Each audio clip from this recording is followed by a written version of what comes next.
Jake Morrison wiped the sweat from his forehead as he checked the cargo bay one more time. The small metal boxes were packed tight against the walls of his ship. Each box contained medicine that would save lives on the outer colonies, but the Galactic Council had banned it. They said it was too dangerous, but Jake knew better. The Council just wanted to keep humans weak and dependent on them. His ship, the Drifter's Dream, was old but reliable. Jake had spent 15 years fixing her up, making her faster and harder to detect. The gray paint was chipped in places, and the engines made strange noises, but she could outrun any Council patrol ship. That was all that mattered in his line of work. Jake walked to the pilot's seat and started the engines. The ship hummed to life around him. Outside the small windows, he could see the dark space between stars. This was his home now. He had been running contraband for so long that he barely remembered what it felt like to stay in one place. The job was simple. Take the medicine from the secret labs on Mars and deliver it to the farming colonies near the edge of known space. The trip would take 3 days through the Kepler Nebula. The nebula was dangerous, full of rocks and strange energy fields, but it was also the perfect place to hide from Council ships. Jake pushed the throttle forward and the ship jumped into hyperspace. The stars outside became long streaks of light. He settled back in his chair and let the autopilot take over. The ship would fly itself for the next few hours while he got some rest, but rest did not come easily. Jake's mind kept going back to his sister Katie. She had been living on New Eden Colony with her husband and 2 kids. 3 months ago, the Council said there had been an accident at the colony's power plant. Everyone died. Jake knew it was a lie, but he could not prove it. The Council was good at covering up their crimes. A loud beep from the control panel broke his thoughts. Jake sat up and looked at the screens. The ship's scanner had found something strange. There was an energy reading coming from inside the asteroid field ahead. The reading was weak but steady, like a heartbeat. Jake frowned. He had been through this part of space many times before. There was nothing here but rocks and ice. The star charts showed no stations, no ships, nothing that could give off that kind of energy. But the scanner did not lie. He switched off the autopilot and took control of the ship. The Drifter's Dream dropped out of hyperspace with a soft thud. Through the windows, Jake could see the asteroid field stretching out in all directions.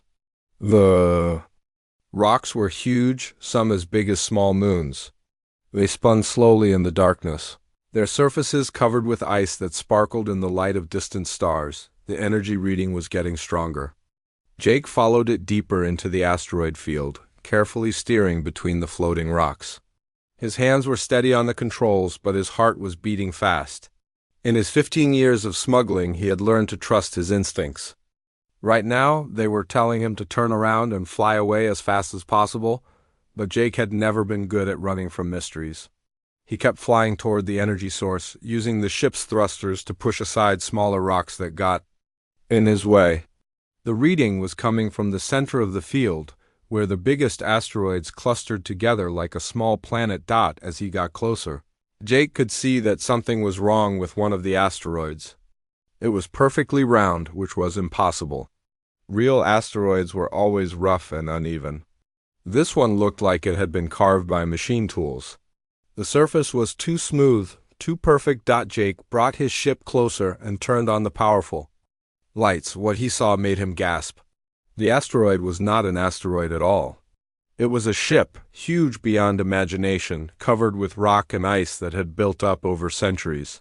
Parts of the real hull showed through the disguise, made of some kind of dark metal that seemed to absorb light. The ship was at least 10 times bigger than anything Jake had ever seen.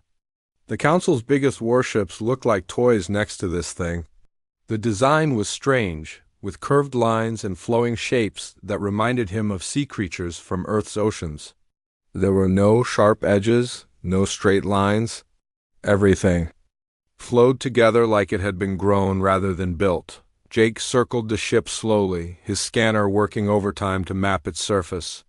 The energy reading was definitely coming from inside. Whatever this thing was, it was still alive in some way. The thought made his skin crawl. He found what looked like a docking port on the ship's underside. It was partially hidden by ice, but Jake could make out the familiar shape of an airlock. Someone or something had designed this port to work with smaller ships. The question was who and why. Jake knew he should leave. Every smart part of his brain was screaming at him to fly away and forget he had ever seen this place. But the mystery was too big to ignore. If this ship was as old as it looked, it might hold secrets that could change everything. It might even have answers about what really happened to Katie and the others. He maneuvered the drifter's dream into position and extended the docking tube. The connection was solid, with no air leaks. That was strange. The ship looked ancient, but its systems still worked perfectly. Jake grabbed his sidearm and a portable scanner, then walked to the airlock. The door to the mysterious ship opened with a soft hiss. Jake stepped through and immediately knew he was in a place like no other. The corridor beyond was lit by a soft blue glow that came from the walls themselves. The air was warm and clean, with a faint smell like flowers after rain. The walls were covered with patterns that seemed to move when Jake was not looking directly at them. They reminded him of writing, but not like any language he had ever seen.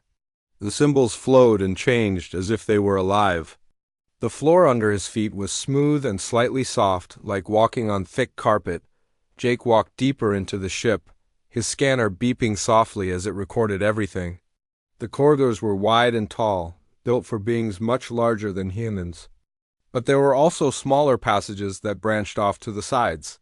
As if the ship had been designed for different kinds of creatures, he passed rooms filled with equipment he could not identify. Some looked like they might be computers, with crystal structures that pulsed with inner light. Others held machines that defied explanation, their purpose hidden behind alien design. Everything was clean and working as if the ship had been abandoned just yesterday. The center of the ship, Jake found a vast chamber with a ceiling that disappeared into darkness above. In the middle of the room stood a single structure that took his breath away. It was a crystal, tall as a building and perfectly clear. Inside the crystal, lights moved like tiny stars, pulsing in patterns that seemed almost like music. As Jake approached the crystal, he felt a strange sensation in his mind. It was like someone was trying to talk to him, but not with words. The feeling grew stronger with each step. By the time he reached the crystal, his head was buzzing with foreign thoughts and images. Without thinking, Jake reached out and touched the crystal's surface. The moment his fingers made contact, the world exploded into light and sound.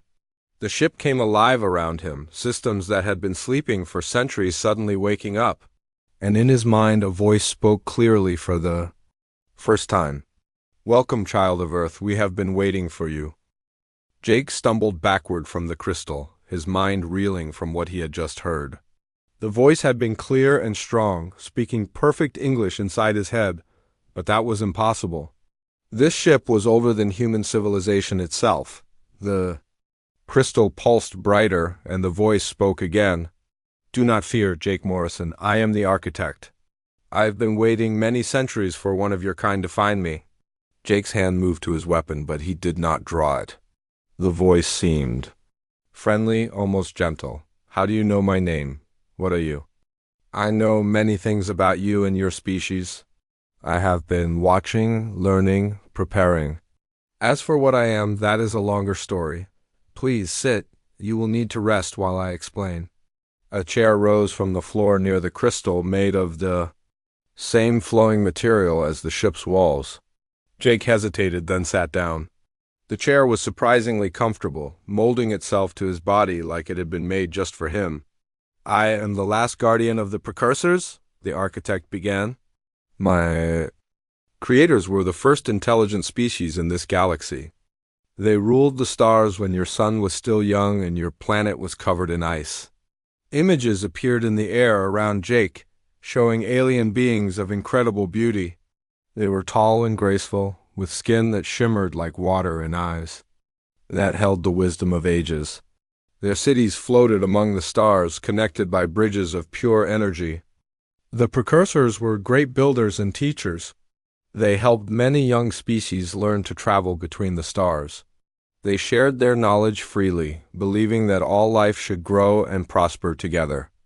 Jake watched in wonder as the images showed the precursors visiting different worlds, teaching primitive species how to make tools and grow food.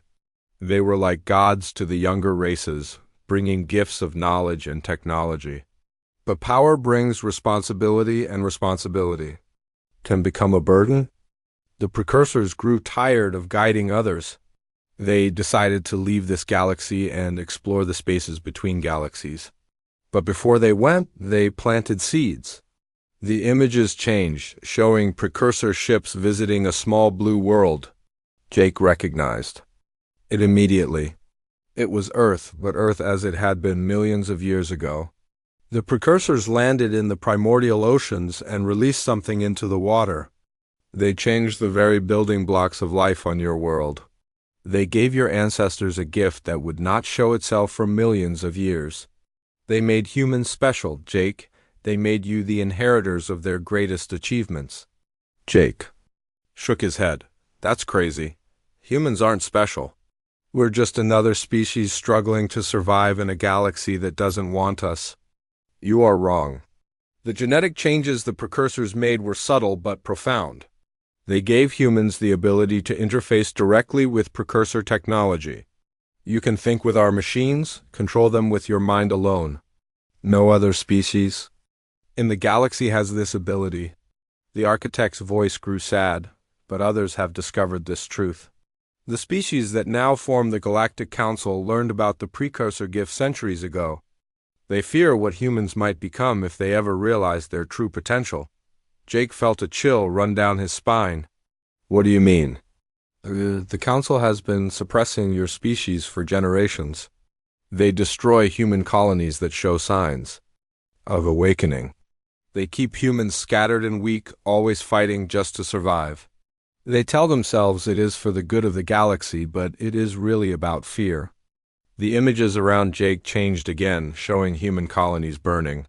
He saw families running from council ships, children crying as their parents were cut down by energy weapons. The scenes were horrible, but they felt familiar. He had heard stories like these from survivors who had escaped to the Outer Rim. Your sister's colony was not destroyed by an accident, Jake. It was eliminated because several of the colonists had begun to show signs of awakening. They could repair complex machines just by touching them. They could communicate with computers without using interfaces. The Council saw this as a threat and acted to eliminate it. Jake's hands clenched into fists. Katie. They murdered Katie and her family because they were afraid of what humans might become. Yes, and thousands of others like them. The Council's fear has made them cruel. They believe that by keeping humans weak, they can maintain their power over the galaxy. Jake stood up from the chair, anger boiling inside him. Then we need to stop them. We need to show them that humans won't be pushed around anymore. That is why I have been waiting. The precursors knew this day would come. They built this ship as a gift for their chosen inheritors. But the gift can only be claimed by one who has the courage to accept the responsibility that comes with it. The crystal pulsed brighter, and Jake felt something happening inside his mind. It was like doors opening, revealing rooms he had never known existed. Knowledge flowed into him, vast and complex, but somehow he understood it all. He saw the true history of the galaxy, the rise and fall of great civilizations, the secret wars fought in the shadows between stars. He learned about technologies that could bend space and time, weapons that could destroy entire solar systems, and healing devices that could bring the dead back to life. But most importantly, he learned about the network. The precursors had left hidden beacons throughout the galaxy, waiting for humans to activate them. Each beacon could awaken the dormant abilities in nearby humans, turning them into something more than they had ever dreamed of being. The awakening is painful, the architect warned. Your mind and body will change. You will become something new, something that bridges the gap between organic life and pure energy. Are you prepared for this? Jake thought about Katie, about all the humans who had died because of the Council's fear. He thought about the medicine in his cargo hold, about all the people who would die if he did not complete his mission. But he also thought about the bigger picture, about the future of his entire species. "Yes," he said firmly. "I'm ready." The crystal blazed with light, and pain shot through Jake's body like lightning. He felt his cells changing, his DNA readying itself according to patterns that had been hidden for millions of years. His vision expanded, showing him spectrums of light he had never seen before. His mind opened to the ship's systems, and suddenly he could feel every circuit, every power relay, every tiny component. The pain lasted only moments, but when it faded, Jake was no longer entirely human. His eyes now held flecks of the same blue light that filled the ship. His mind could process information at incredible speeds, and he could sense the electromagnetic fields of every device around him. "Welcome to your true heritage, Jake Morrison," the architect said. "You are now the first human precursor hybrid in over 1,000,000 years. The ship responds to your will. Its weapons, its shields, its ability to travel instantly across the galaxy are all yours to command." Jake looked at his hands and saw they were glowing faintly. When he focused on the ship's systems, he could see them in his mind like a three-dimensional map. He could feel the engines humming, the sensors scanning space, the weapons waiting for his command. "What do I do now?" he asked. "Now you begin the great work. You must find other humans and awaken them. You must build an army strong enough to challenge the Council. And you must be prepared for the war that will surely come." Jake nodded, feeling the weight of responsibility settling on his shoulders.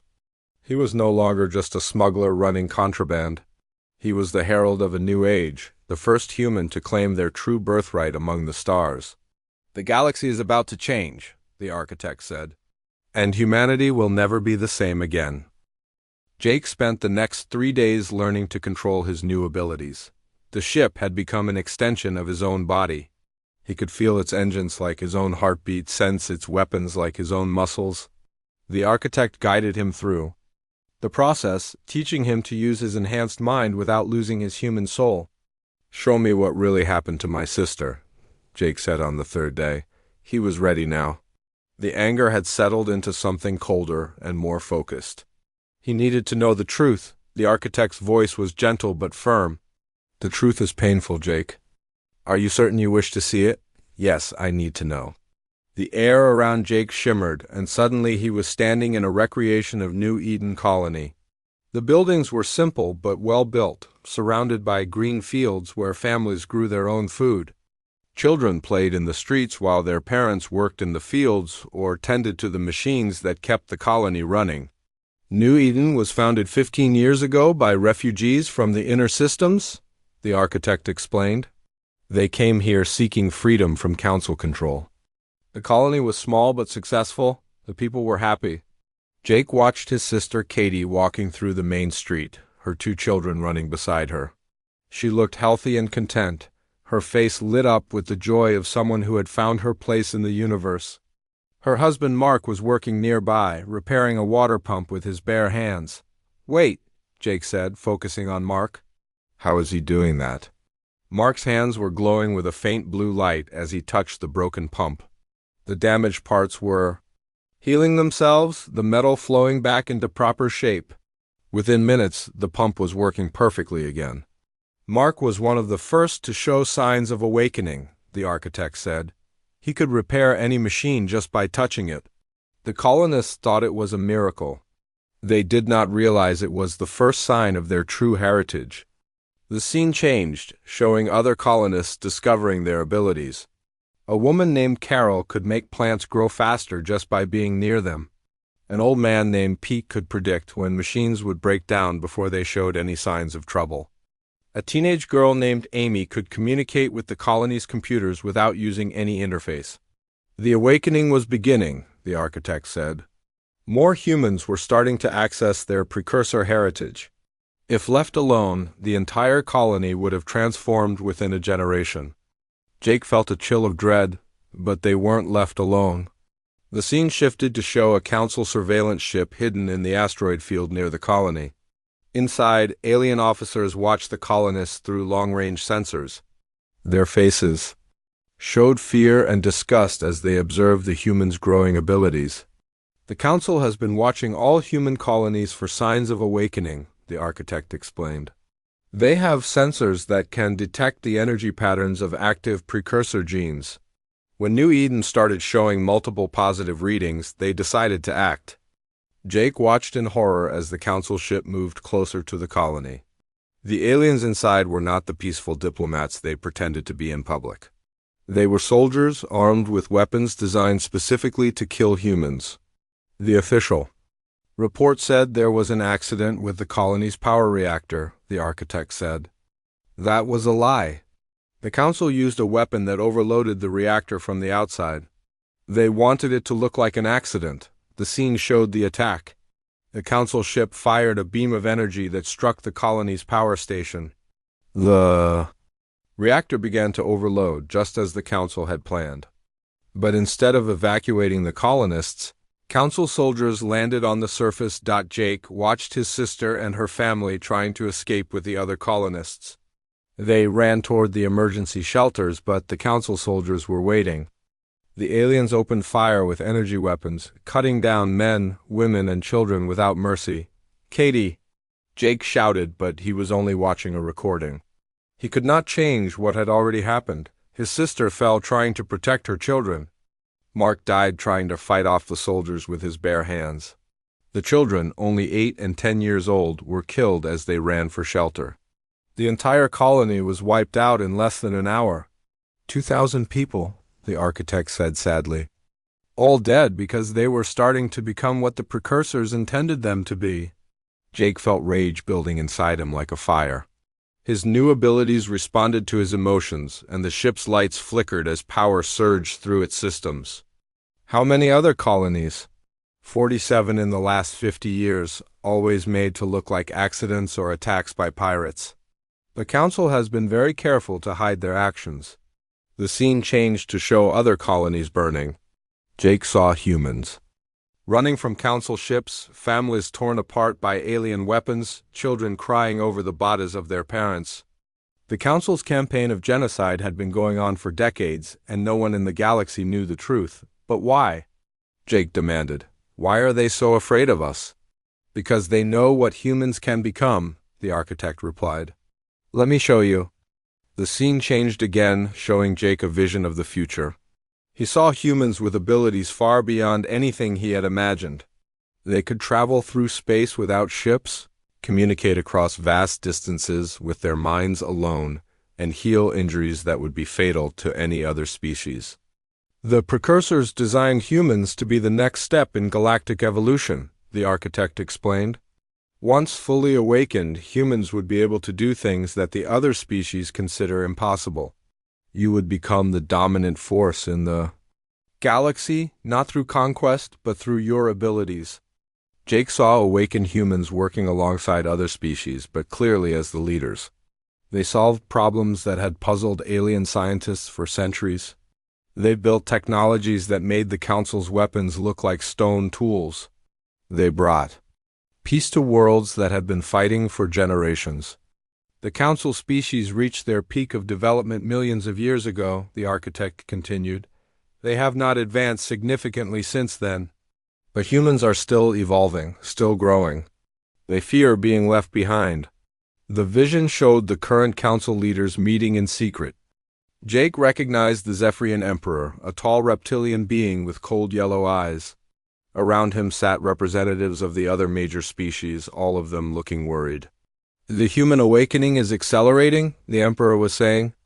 Our sensors detect new cases every month. If we do not act soon, they will reach critical mass. What do you recommend? Asked a delegate with blue skin and 4 arms.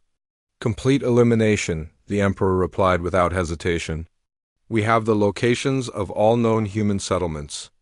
A coordinated strike would finish them in a single day. Jake felt sick. The Council was planning to wipe out his entire species. When is this supposed to happen? Soon, the architect said. The Council has been building a fleet in secret. They plan to strike all human colonies simultaneously, claiming it is a response to a terrorist attack.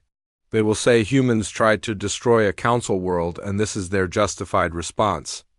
The vision showed massive warships gathering in hidden bases throughout the galaxy. There were hundreds of them, all equipped with weapons designed to kill humans efficiently. The Council had been planning this genocide for years. But they have made one mistake, the architect said. They do not know about this ship. They do not know that you have awakened. They think humans are still helpless and scattered. Jake stood up, his mind racing. His enhanced abilities were already forming plans, calculating possibilities, analyzing the Council's weaknesses. What can we do? There's only one of me, and they have hundreds of ships. There is only one of you now, the architect agreed. But you can awaken others. Every human you awaken becomes a force multiplier. They can awaken others in turn, and those others can awaken still more. The ship's sensors showed Jake a map of the galaxy with red dots marking human settlements. There were more than he had expected, scattered across hundreds of worlds. If he could reach them, if he could awaken them before the Council attacked, maybe they would have a chance.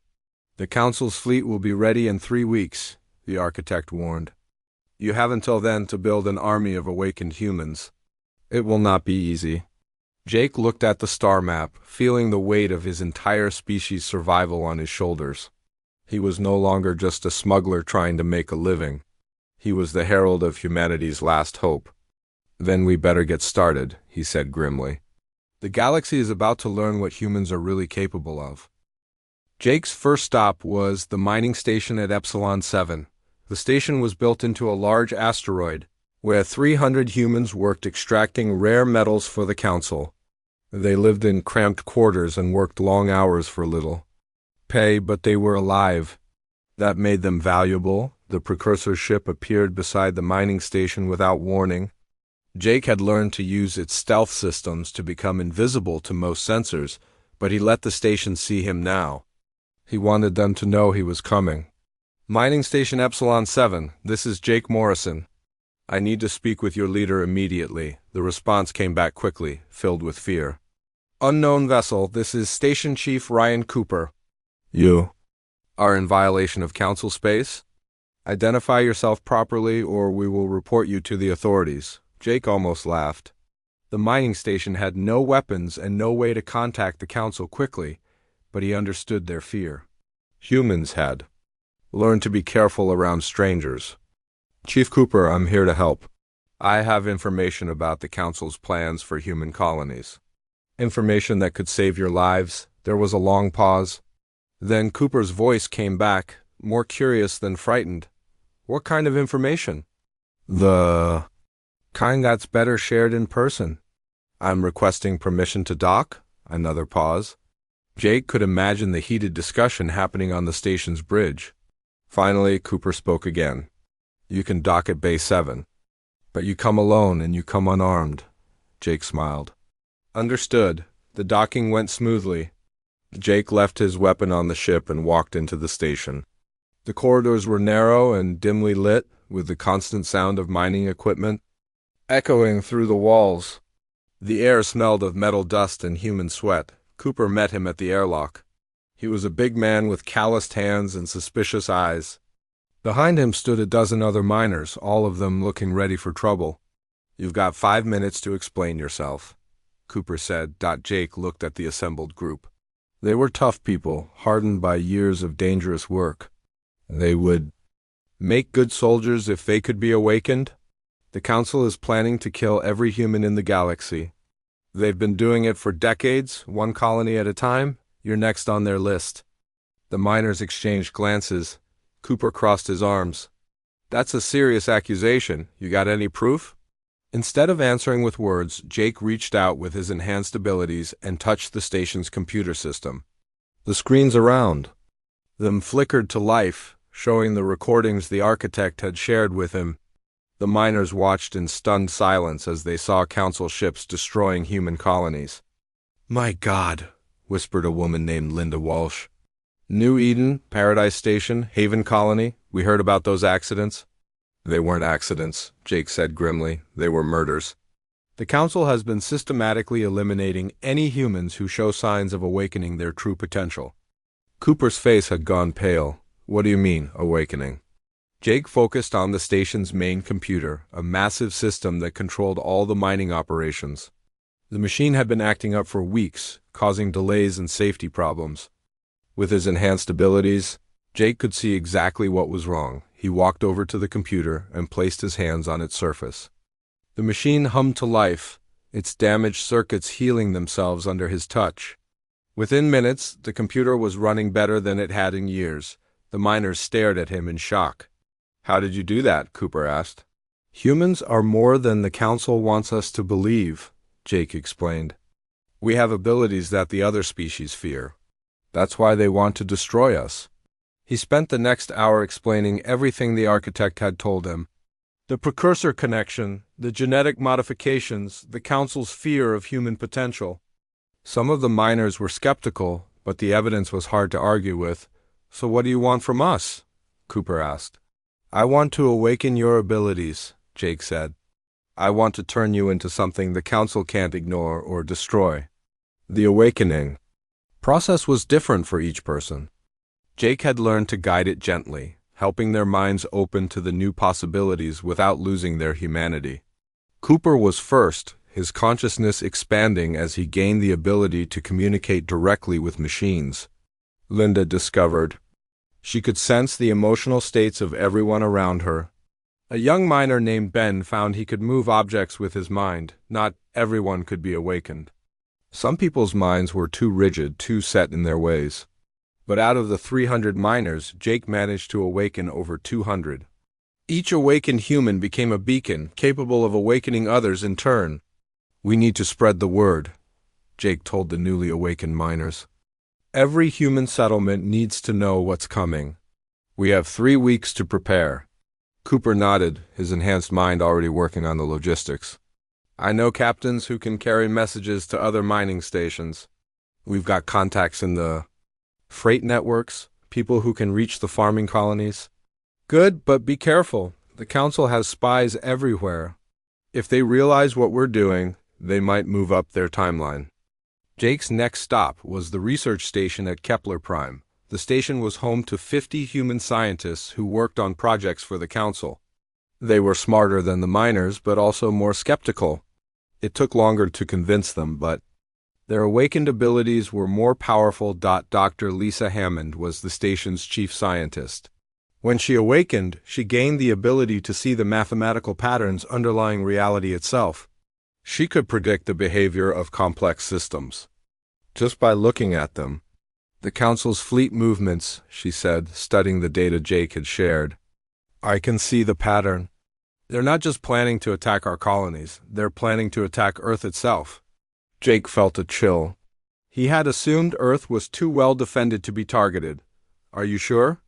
"The math doesn't lie," Lisa said. "They've been positioning ships near the solar system for months. When they attack the colonies, they'll hit Earth at the same time. They want to eliminate the human homeworld to prevent any chance of recovery." The news changed everything. Jake had been planning to gather awakened humans from the colonies and make a stand.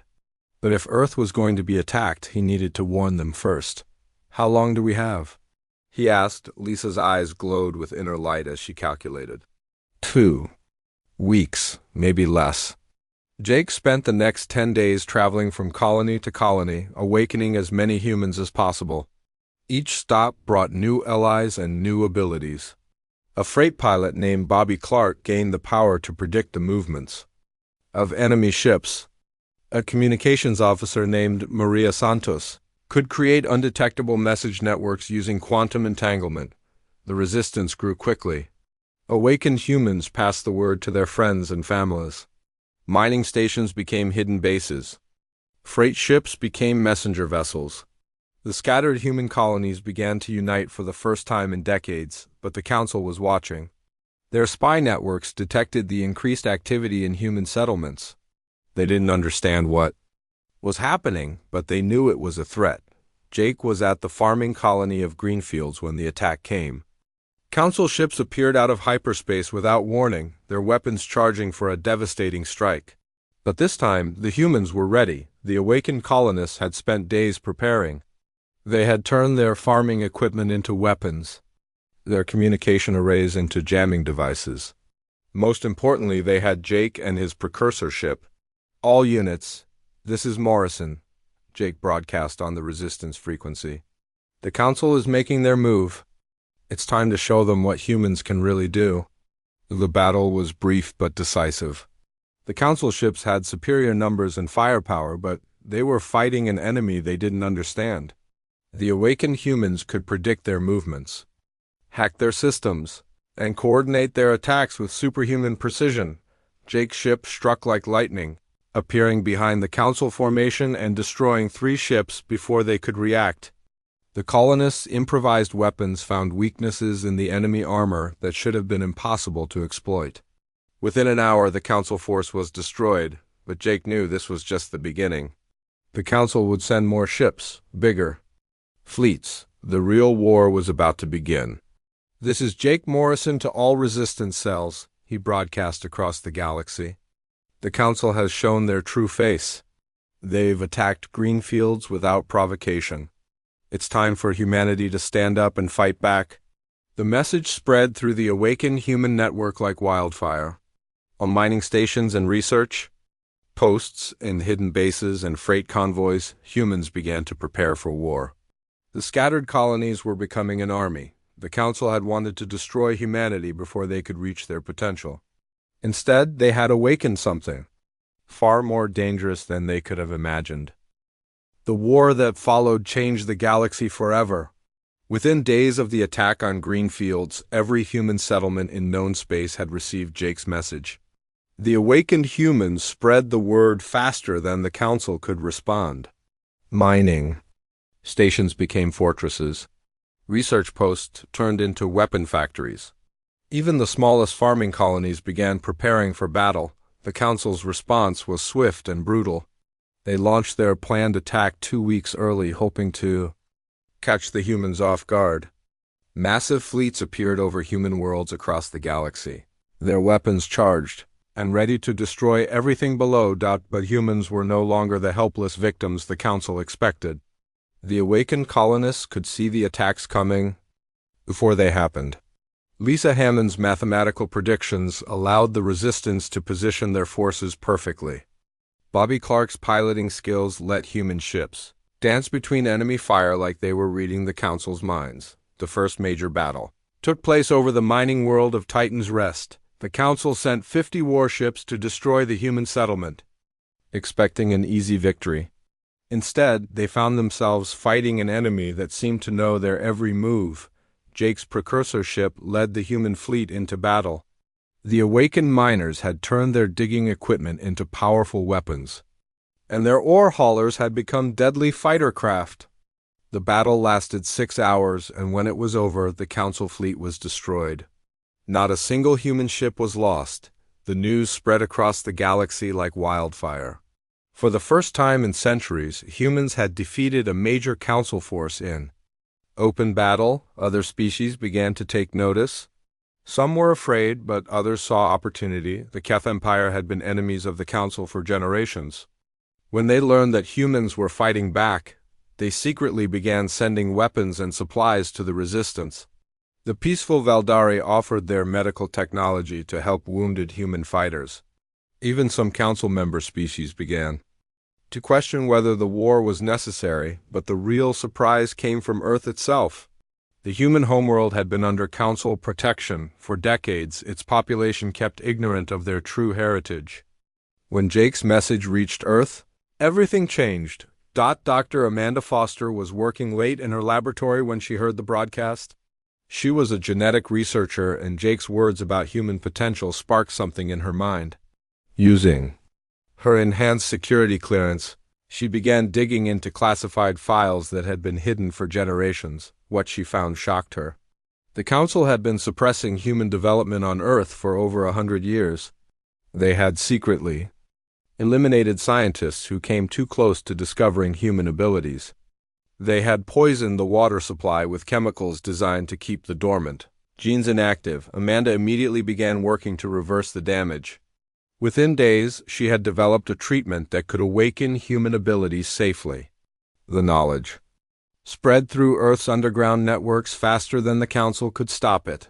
The Council garrison on Earth found themselves facing a planet full of newly awakened humans. Soldiers who had served the Council faithfully for years suddenly realized they had been fighting for their own oppressors. The rebellion that followed was swift and decisive. Commander Steve Baker had been a loyal Council officer for 15 years. But when his abilities awakened, he could suddenly sense the fear and hatred that his alien commanders felt for humanity. The revelation shattered his world. "All human units, this is Commander Baker," he broadcast on the Resistance frequency. "I'm taking control of the Earth defense grid. Any Council forces that want to surrender have 30 seconds to power down their weapons." The alien officers tried to maintain control, but their human soldiers would no longer obey them. Within hours, every Council base on Earth had fallen. The human homeworld was free for the first time in over a century. Jake received the news as his fleet prepared for the final assault on the Council capital. The Resistance had grown into a proper military force with awakened humans commanding. Ships that could appear anywhere in the galaxy instantly. The Council's numerical advantage meant nothing when the humans could strike and disappear before the enemy could respond. "The Council fleet is gathering at Zentari Prime," Maria Santos reported from her communication post. "Intelligence suggests they're planning one final strike to end the war." Jake studied the tactical display. The Council had assembled over 300 ships around their capital world. It was the largest fleet in galactic history, with enough firepower to destroy entire star systems. "They're scared," Jake realized. "They know they're losing, so they're putting everything into one last, desperate attack." Lisa Hammond's voice came over the communication system from her research station. "Jake, I've been analyzing the Council fleet movements. They're not planning to attack our colonies. They're planning to attack each other." "What do you mean?" "The different Council species have been arguing about how to handle the human threat. The Zephyrians want total extermination, but the others are starting to have doubts. If we hit them at the right moment, their alliance will collapse." Jake smiled grimly. The Council's fear was making them weak. It was time to end this war once and for all. The human fleet assembled in the void between galaxies, where no Council sensors could detect them. Jake's precursor ship had awakened the dormant beacons left by the ancient builders, creating a network that allowed instant travel across vast distances. The humans could strike anywhere, anytime. "All ships, this is Morrison," Jake broadcast to the assembled fleet. "Today we finish what the Council started. Today we show the galaxy that humanity will never again bow to those who would destroy." The attack on Zentari Prime was like nothing the galaxy had ever seen. One moment the Council capital was protected by the strongest fleet in known space. The next moment, human ships were materializing throughout the system, their weapons blazing. Jake's ship led the assault, its ancient weapons cutting through Council defenses like they were made of paper. The awakened human pilots moved with superhuman coordination, their enhanced abilities letting them dodge enemy fire while landing impossible shots. But the real surprise came when the Council fleet turned on itself. The Zephyrian ships opened fire on their former allies, trying to eliminate the species that had questioned their leadership. The other Council forces fought back, and within minutes the entire fleet was engaged in a massive civil war. Jake watched from the bridge of his ship as centuries of alliance dissolved into chaos. The Council races had been held together only by their shared fear of humanity. Now that humans had proven themselves equal to any threat, that fear was tearing the alliance apart. "This is Emperor Zeth of the Zephyrian Empire," came a desperate broadcast from the Council flagship. "We demand immediate surrender. You cannot defeat the combined might of the galaxy." Jake opened the channel to respond. His voice carried across the entire system, heard by every ship in the battle. "This is Jake Morrison, speaking for all of humanity. We're not here to conquer anyone. We're here to end the fear that has poisoned this galaxy for too long." The precursor ship's weapons powered down, and one by one the human fleet followed suit. They had proven their point. The Council's mighty fleet was broken, their alliance shattered. The war was over. In the months that followed, the galaxy began to rebuild under human guidance. Jake established the Terran Federation, but not as conquerors. The awakened humans became teachers and healers, using their enhanced abilities to solve problems that had plagued the galaxy for millennia. The precursor technologies were shared freely with all species. Diseases that had killed billions were cured overnight. Worlds that had been barren wastelands bloomed with new life. The ancient barriers between species began to crumble as all of them worked together toward a common future. Jake stood on the bridge of his ship, looking out at a galaxy finally at peace. He thought about his sister Katie, about all the humans who had died because of the Council's fear. Their sacrifice had not been in vain. Humanity had found its true place among the stars. The outlaw who had discovered a hidden ship had become the herald of a new age. The galaxy would never be the same, and that was exactly as it should be. The future belonged to all species working together, with humanity leading the way into the unknown.